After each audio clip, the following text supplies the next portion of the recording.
गौरी पुत्र गणेश भगवान की जय। श्री शिवाय नमस्तुभ्यम। प्रिय भक्तजनों, सोमवार का दिन भगवान शिव को समर्पित है। इस दिन लोग भगवान शिव के लिए व्रत रखकर पूरे दिन भूखे रहकर भगवान शिव को प्रसन्न करने की कोशिश करते हैं। जो व्यक्ति सोमवार के दिन पूजा करते हैं उन्हें मनोवांछित फल अवश्य मिलता है। सोमवार व्रत के दिन भगवान शिव के पूजन के पश्चात सोमवार व्रत की कथा पढ़नी अथवा सुननी चाहिए, क्योंकि इसके बिना यह व्रत अधूरा माना जाता है।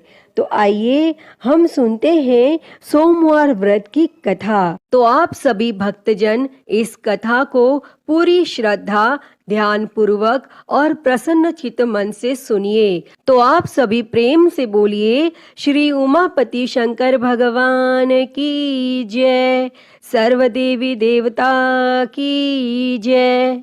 एक बार की बात है, माता पार्वती शिवजी को पति रूप में प्राप्त करने के लिए घोर तप कर रही थी और उनके तप को देखकर देवताओं ने शिवजी से देवी की मनोकामना को पूर्ण करने की प्रार्थना की। तब शिवजी ने माता पार्वती जी की परीक्षा लेने सप्त ऋषियों को भेजा और सप्त ऋषियों ने शिवजी के सैकड़ों अवगुण गिनाए, परंतु पार्वती जी को महादेव के अलावा किसी और से विवाह मंजूर नहीं था। भक्तजनों, विवाह से पहले सभी वर अपनी भावी पत्नी को लेकर आश्वस्त होना चाहते हैं। इसीलिए भगवान शिवजी ने स्वयं भी पार्वती जी की परीक्षा लेने की ठानी और भगवान शंकर प्रकट हुए और पार्वती जी को वरदान देकर अंतर ध्यान हुए। इतने में पार्वती माता जहाँ तप कर रही थी, वहीं पास में तालाब में मगरमच्छ ने एक लड़के को पकड़ लिया और लड़का जान बचाने के लिए चिल्लाने लगा।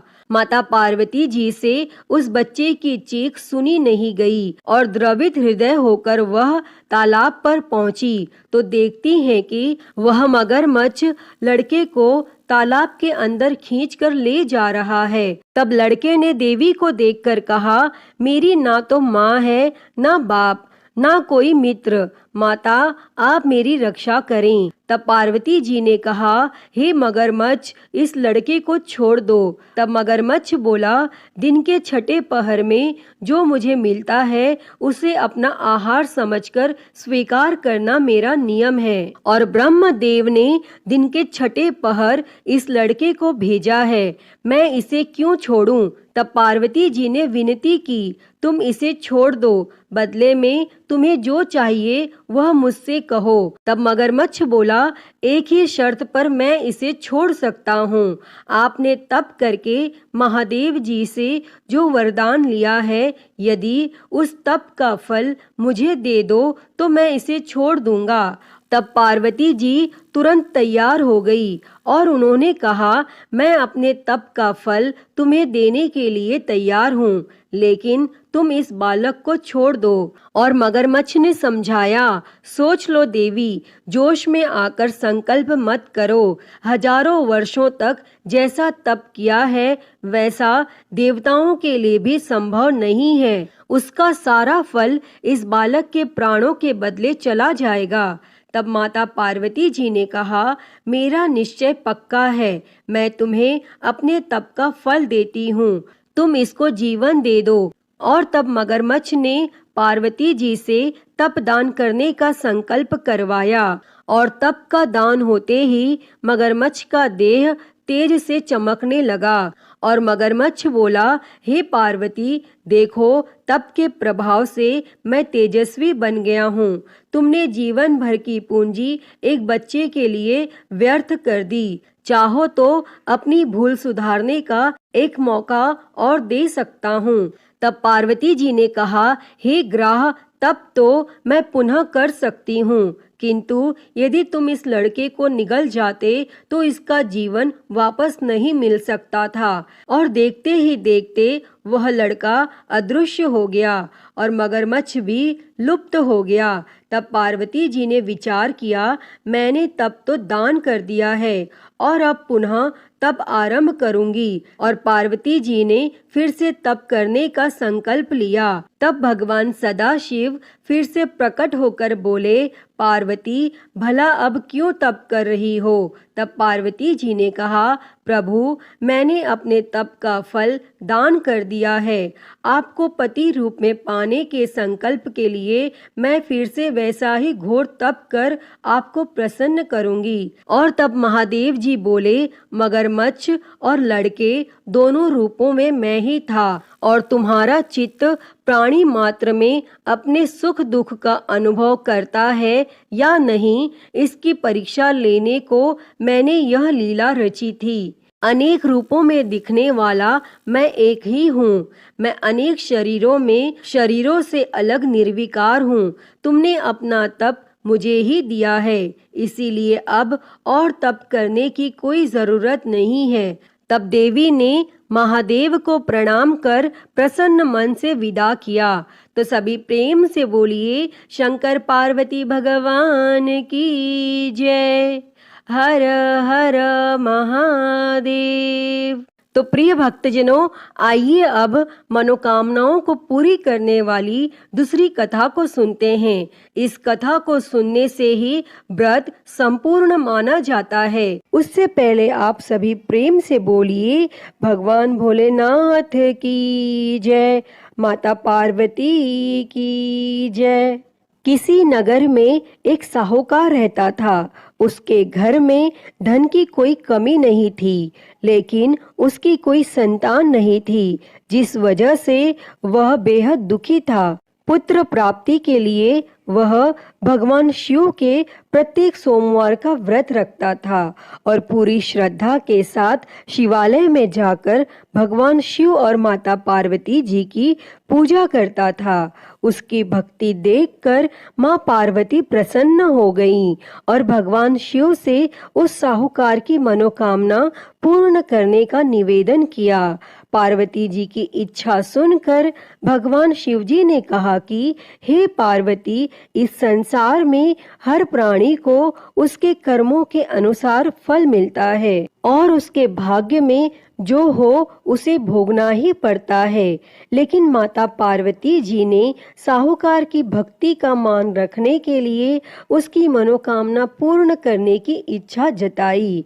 तब माता पार्वती के आग्रह पर भगवान शिव जी ने साहूकार को पुत्र प्राप्ति का वरदान तो दे दिया, लेकिन साथ ही यह भी कहा कि उसके बालक की आयु केवल 12 वर्ष होगी।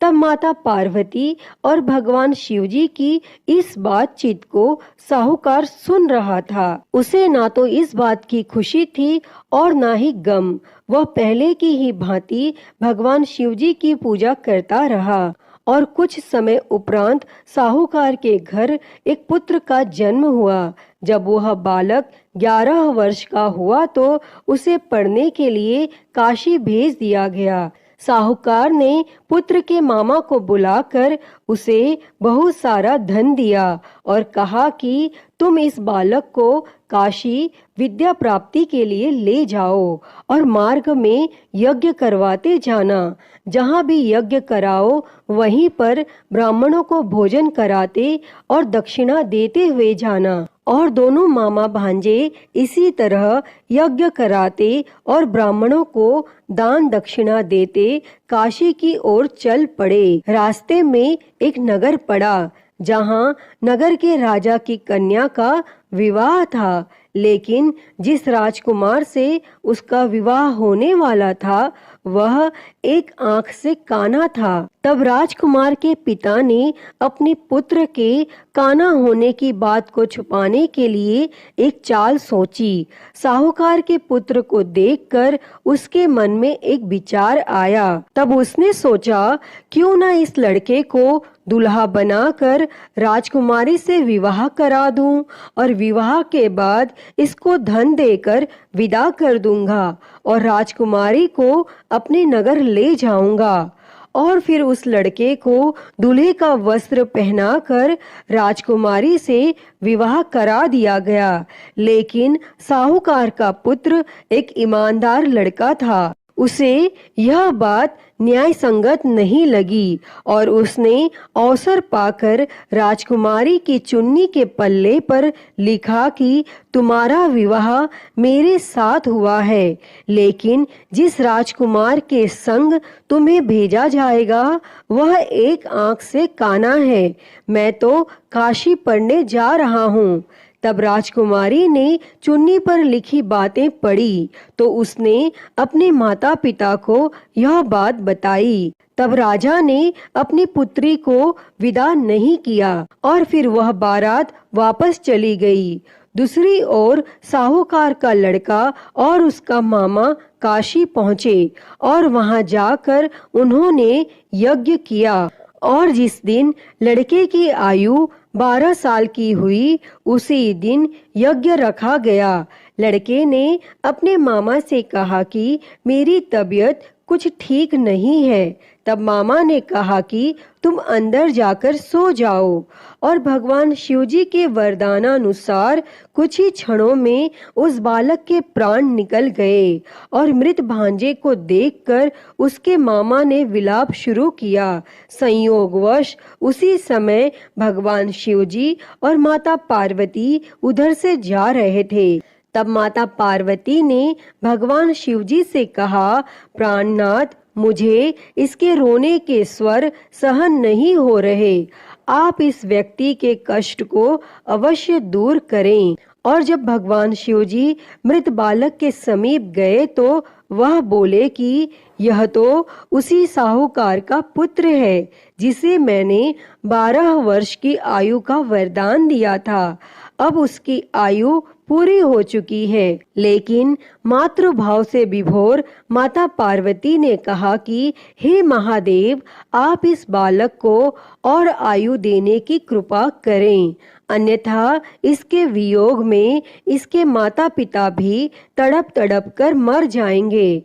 और फिर माता पार्वती के आग्रह पर भगवान शिवजी ने उस लड़के को जीवित होने का वरदान दिया और शिवजी की कृपा से वह लड़का जीवित हो गया। और फिर शिक्षा समाप्त करके वह लड़का अपने मामा के साथ अपने नगर की ओर चल दिए और दोनों चलते हुए उसी नगर में पहुँचे जहाँ उसका विवाह हुआ था और उस नगर में भी उन्होंने यज्ञ का आयोजन किया। तब उस लड़के के ससुर ने उसे पहचान लिया और महल में ले जाकर उसकी आव भगत की और अपनी पुत्री को उसके साथ विदा किया। और इधर भूखे प्यासे रहकर साहूकार और उसकी पत्नी बेटे की प्रतीक्षा कर रहे थे। उन्होंने प्रण कर रखा था कि यदि उन्हें अपने बेटे की मृत्यु का समाचार मिला तो वह भी प्राण त्याग देंगे।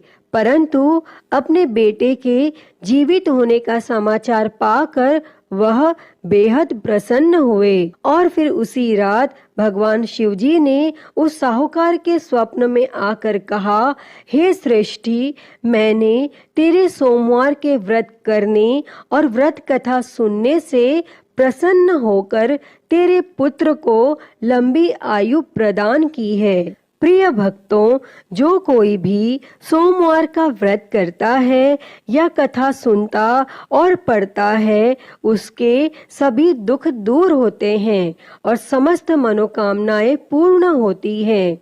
अतः हे भगवान भोलेनाथ जी, जैसी कृपा आपने उस साहूकार के बेटे पर करी वैसी ही कृपा इस कथा को कहते, सुनते और हुंकारा भरते सब पर करना। तो बोलिए भगवान भोलेनाथ की जय, माता पार्वती की जय। श्री शिवाय नमस्तुभ्यम। प्रिय भक्तजनों, आइए सुनते हैं श्री उमापति महादेव जी की आरती। तो सभी प्रेम से बोलिए हर हर महादेव। जय शिव ओमकारा, हो भोले भज शिव ओमकारा। ब्रह्मा विष्णु सदा शिव, भोले भोलेनाथ महाशिव। अर्धांगी धारा, ओम हर हर हर महादेव। एकानन चतुरानन पंचानन राजे हो भोले पंचानन राजे। हंसासन गरुड़ासन हंसासन गरुड़ासन वृषवाहन साजे। ओम हर हर हर महादेव। दो भुज चार चतुर भुज दस भुज अति सोहे ओ भोले दस भुज अति सोहे। तीनों रूप निरखता भोले जी का रूप निरखता त्रिभुवन जन मोहे। ओम हर हर हर महादेव। अक्षमाला बनमाला मुंडमाला धारी भोले मुंडमाला धारी। चंदन मृग मद सोहे चंदन मृग मद सोहे भोले शुभकारी। ओम हर हर हर महादेव। श्वेतांबर पीतांबर बाघांबर अंगे ओ भोले बाघांबर अंगे। सनकादिक ब्रह्मादिक सनकादिक ब्रह्मादिक भूतादिक संगे। ओम हर हर हर महादेव। कर के मध्य कमंडल चक्र त्रिशूल धरता हो भोले चक्र त्रिशूल धरता। जग करता जग भरता जग करता जग भरता जग संहार करता। ओम हर हर हर महादेव। ब्रह्मा विष्णु सदा शिव आजीवन एका हो भोले जानत अविवेका। प्रणव अक्षर के मध्य ओम अक्षर के मध्य ये तीनों एका। ओम हर हर हर महादेव। काशी में विश्वनाथ विराजे नंदी ब्रह्मचारी हो भोले नंदी ब्रह्मचारी। नित उठ दर्शन पावत रुचि रुचि भोग लगावत महिमा अति भारी। ओम हर हर हर महादेव। त्रिगुण स्वामी जी की आरती जो कोई नर गावे हो भोले जो कोई नर गावे। कहत शिवानंद स्वामी जपत हलाहल स्वामी सुख संपत्ति पावे। ओम हर हर हर महादेव। जय शिव ओमकारा हो भोले भज शिव ओमकारा। ब्रह्मा विष्णु सदा शिव भोले भोलेनाथ महाशिव अर्धांगी धारा। ओम हर हर हर महादेव। ओम हर हर हर महादेव। अच्युतं केशवं राम नारायणं कृष्ण दामोदरं वासुदेवं हरे। श्रीधरं माधवं गोपिकावल्लभं जानकी नायकं श्रीरामचन्द्रं भजे। हरे राम राम राम हरे हरे। हरे कृष्णा कृष्णा कृष्णा हरे हरे। हरे राम राम राम हरे हरे। हरे कृष्णा कृष्णा कृष्णा हरे हरे। बोलिए भगवान श्री रामचंद्र जी की जय। वृंदावन बिहारी लाल की जय। काशी विश्वनाथ महादेव की जय। श्री गणेश जी महाराज की जय। माँ भगवती की जय। धर्म की जय हो अधर्म का नाश हो प्राणियों में सद्भावना हो, विश्व का कल्याण हो, गौ हत्या बंद हो, गौ माता की सेवा हो, विश्व में शांति हो। ओम शांति शांति शांति ही। ओम नमः शिवाय। नमो नीलकंठाय। ओम नमः पार्वती पते। हर हर महादेव। हर हर महादेव। हर हर महादेव हर। प्रिय भक्तजनों, मैं उम्मीद करती हूँ कि आपको यह कथा पसंद आई होगी और अगर वीडियो अच्छी लगी हो तो इसे लाइक करें, ज़्यादा से ज़्यादा शेयर करें और कमेंट में हर हर महादेव लिखना ना भूलें। और महाकाल भक्ति ज्ञान चैनल को सब्सक्राइब कर नोटिफिकेशन बेल को ज़रूर ऑन कर लें। हर हर महादेव। धन्यवाद।